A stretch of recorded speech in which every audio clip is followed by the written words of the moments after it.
What's up everybody, welcome to another video. My name is Tom and today I want to talk about the DJI Spark again.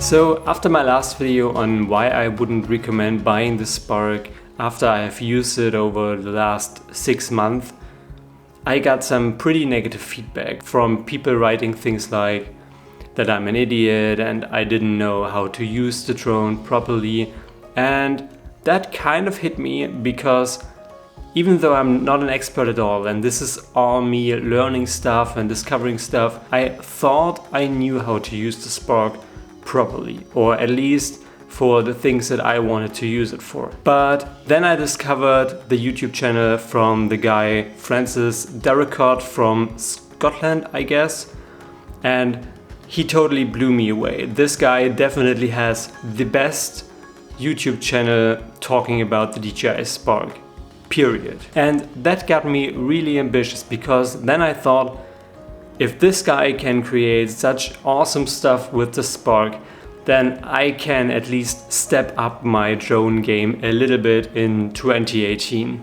So this is the goal. I want to use the Spark a little bit more and really try to get it to its full potential. Therefore, I already ordered some filters from Polar Pro. They should arrive, I guess, next week, and I definitely do a review for these. But for today, I thought, since I already created some amazing footage with the Spark, like for my turkey video and for some commercial shots I did, I really want to share with you my best settings to get the most cinematic shots out of the Spark. Because this is like basic stuff, and if you already messed up on the settings, your footage won't look cinematic or good at all. You can really mess up stuff from the beginning, and if your settings are right, there's a good chance that all your shots will turn out pretty good. So let's get right into this, and to start off a little bit more general, you should always check before you leave for shooting whether your Spark and your DJI Go app and your RC are all updated and all working properly together. Because I found myself in situations like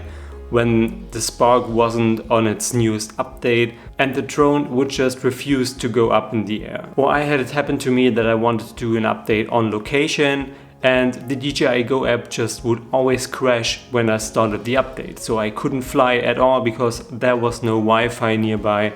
I couldn't just do anything. So before you leave, or even before you pack up your stuff, start your Spark, your RC and your DJI Go app and check if all of this stuff is on the newest update and all working properly. This is really important because you don't really want to be in the situation where you're out in the field and you want to shoot, you have this amazing location, but the drone won't fly. Then always bring all the equipment you could possibly need with you when you're shooting. Bring some spare batteries, bring some SD cards, bring some snacks and something to drink, because drone cinematography and photography usually takes a bit of time, because when you're out there and maybe you have to wait until the clouds pass by or something like that, there will be several situations where you just have to wait, and sometimes you have to wait for half an hour, or if it's really bad you have to wait for an hour or longer, and you definitely want to have something to drink and to eat with you. And when I'm out, I personally prefer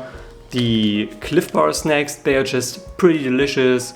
They are not super sweet, they are not with a lot of sugar, and I highly recommend them. And for drinking, I usually bring my Swell bottle with me. It keeps your beverages hot for around 12 hours and cold for around 20 hours or something like that. So they are really great, they are built really heavy, they are like a tank, they don't break, they are just amazing. So since we got this, let's say you're well prepared, you get all your stuff together, checked everything twice, and you're out on location. Here's a funny thing what happened to me when I wanted to shoot some B-roll out this morning for this particular video. The Spark wouldn't just fly. I wanted to film something on this monument for the Battle of the Nations, which is a local monument and it's pretty famous, looks pretty cool when the weather is good. But the Spark wouldn't just take off because there was some huge magnetic field nearby. I couldn't really say what it was. It wouldn't just take off. I couldn't calibrate the compass, so I had to leave the location. Even though it was like really amazing and I really wanted to shoot around this monument, I had to leave. But that's just some side facts. Let's say you're on location and you're about to fly. When you start the DJI Go app, the first thing before taking off is you should always click on this little bar on the upper side of the screen and check if everything is alright. If there's no warning, everything's fine, then you can actually start think about flying. Then the next thing I usually do is I go into the main controls and I check all my drone settings. Like the main controller settings, is everything set properly. Usually I enable dynamic home points because I found this, especially with active tracking and stuff like that, more useful. I check back that the return to home altitude is set properly and not too low, because you definitely don't want to hit any trees if the Spark tries to return home automatically. In the visual navigation settings, you should just always enable obstacle avoidance. This is really important, so your Spark automatically tries to avoid trees and buildings and stuff like that, and you can always enable backwards flying. As for the remote controller, I've set my Spark to the stick mode 1 because I found this a little bit more natural, that the Spark goes back and forth with the left controller and up and down with the right one. I found this is a little bit more like on gamepads and stuff like that. So if you haven't already, I recommend to try this out. Maybe this works better for you than you actually thought, but you can also leave it on mode 2. This totally depends on you personally. As for the custom buttons, I highly recommend to set the front function key to the advanced camera settings, because this way you can easily enter these settings without having to touch the screen, because especially on smaller phones this can sometimes be a real struggle, especially when you're already flying. And as for the second function key, I have set this to camera forward down, so I can easily switch the camera really fast from the bird's eye perspective and like real first person view. If you are new to the Spark and maybe not familiar with manual camera settings, you can also set this button to auto exposure lock. This can really be useful if you want to avoid the extra work that gets into manually setting the exposure right while flying, because this way you can just like pin the right exposure for a particular object or a particular view, and it won't change during flying. This is really handy, and this looks a little bit more professional if the exposure isn't changing all the time your camera is moving. But as I said, I have set the gimbal adjustment to this. This really works for me. And speaking about the gimbal, the last thing we want to change is the gimbal pitch speed, because you should set this to a really low value, at least 5, or even a little bit slower, because what makes drone footage really look cinematic is this slow camera movement. You don't want to have your gimbal go up like this. This just doesn't look right. It all has to go really slow. So definitely set it to a lower value. This will really help you in getting cinematic shots with your Spark. I guess out of the box the setting is something like 15 or something like that, and this is really fast. So this way the camera goes like this, and this doesn't look good. So if you have set all of this, we are totally done for now, and we can actually take off. Always make sure that you're flying with GPS signal, because otherwise your Spark won't return to home properly, or other bad things can happen, and you totally want to avoid this. So before taking off, always wait for the GPS signal to appear. And now that we actually see what we want to film, we can go into the custom camera settings. Originally this is always set to auto settings, but I would highly recommend to set it to manual, because this way you have a lot more control over the camera of the Spark and you can get much more out of it. So we set it to manual, and you already see the few things you can change, but those can have a really big impact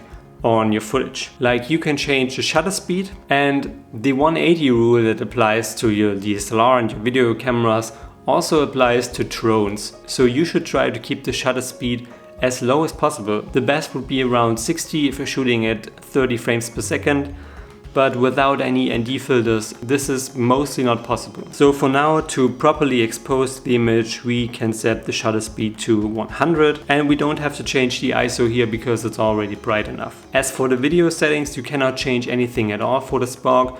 Hopefully DJI enables some more settings in the future, but I don't really think they will. It's just some wish I have for 2018. And as for the general camera settings, it's definitely helpful to enable some grid lines so that you can properly compose your shots with the rule of thirds in mind. And I highly recommend to setting the white balance from auto to manual, so that way you always have to adjust the white balance if the weather situation changes, but you can make sure that the spark doesn't automatically change the white balance throughout your shot, because this will first look really ugly and kind of strange, and it will make color grading really hard for you. Also, if you know how to use it, you can enable the histogram to see if your image is properly exposed. I personally do enable and disable it from time to time because I found the exposure value display in the manual camera settings good enough for me, and most of the time I just try to trust my eyes to see whether something is clipping or not. So in general, that's it. This is everything I set up in the Spark manually, but I found this quite helpful to get the best footage out of it, especially when it comes to the exposure. As I said in my previous video, since the dynamic range of the Spark isn't that great, setting everything up manually can really help you to get the best out of the Spark. So I hope you guys found this video helpful. If you have any further questions, don't hesitate to leave them down in the comments. If you liked the video, please give it a thumbs up. Subscribe to the channel if you haven't already, because there are definitely some more videos coming about the Spark. The next one will probably be a review of the Polar Pro ND filter pack. So stay tuned for this, and I hope to see you guys in the next video.